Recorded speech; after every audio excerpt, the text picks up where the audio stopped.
tubig sa batis ay lumalagaslas sa tabi ng bato, ito'y humahampas.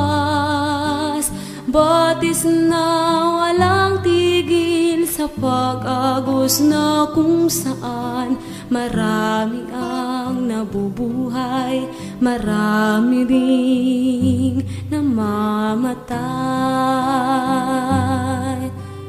Agos ng batis sa buhay ng tao, tumatakbo sabay nito sa dagat na wagas ang tungo. Buhay natin sa Diyos nang galing sa Diyos mo rin itagubilin. Gamitin mong pagpapala sa buhay ng iyong